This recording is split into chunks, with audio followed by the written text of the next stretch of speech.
안녕하세요. 큰달걀의 쿠킹데이입니다. 요즘 이렇게 수박 뽑아 먹는 게 인기던데 조심해야 될 사항들 말씀드릴게요. 먼저 좋은 수박 고르실 때는 꼭지가 싱싱하고요. 이렇게 배꼽이 작은 밤수박을 사시는 게 맛있습니다. 그리고 수박 줄무늬가 선명해야 되고요. 수박 보시면 노란 스크래치 있죠. 이런 스크래치가 있는 게 당도가 훨씬 높습니다.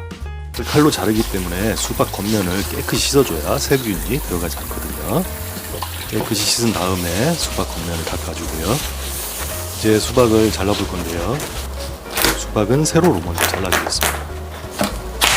역시 너무 잘 익었어요. 잘 고른 것 같습니다.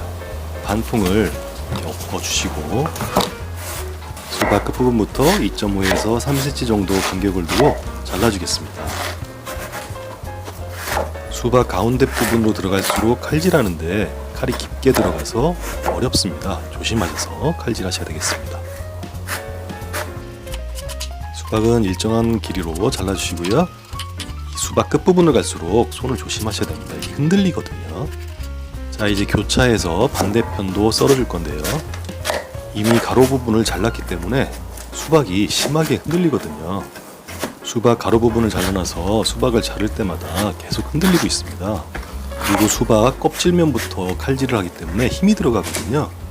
수박을 자르면 자를수록 더 흔들리고 있습니다.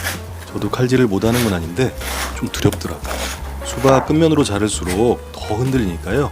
특히 조심해 주셔야 됩니다. 이 끝부분은 정말 자르기 난감했거든요. 그래도 이렇게 잘라놓고 나니까 세상 편하게 수박을 먹게 되었네요. 수박 뽑아 먹는 재미도 있었습니다. 칼질만 조심하신다면 정말 괜찮은 방법인 것 같아요. 자, 이번에는 남은 반통을 이용해서 다른 방법으로 잘라보겠습니다. 먼저 반을 잘라주고요. 수박을 엎어놓고 껍질부터 잘라주면 안전할 것 같습니다. SNS에는 수박을 먼저 이렇게 가지런하게 잘라주고 밑둥을 좀 잘라주더라고요. 그래서 저도 똑같이 해봤는데 이 밑부분 자르는 게 뭐 그렇게 쉽진 않더라고요. 수박을 미리 잘랐더니 자꾸 흔들려서 어떻게 잡아야 될지 모르겠습니다. 아무튼 어렵게 완성을 했습니다. 그럼 편하게 제가 한번 잘라볼게요. 저는 이렇게 밑에 부분부터 먼저 잘라주고요. 수박을 툭툭툭툭 썰어줬더니 너무 편한 거예요. 이 방법이 최고인 것 같습니다. 이렇게 잘라 먹는 방법도 괜찮은 것 같아요. 수박 자르실 때는 꼭 손 조심하시고요. 이렇게 편하게 빼먹는 수박 자르기로 이 무더위의 갈증을 확 날려버리시길 바라겠습니다. 행복한 요리를 위해 구독과 좋아요는 사랑입니다.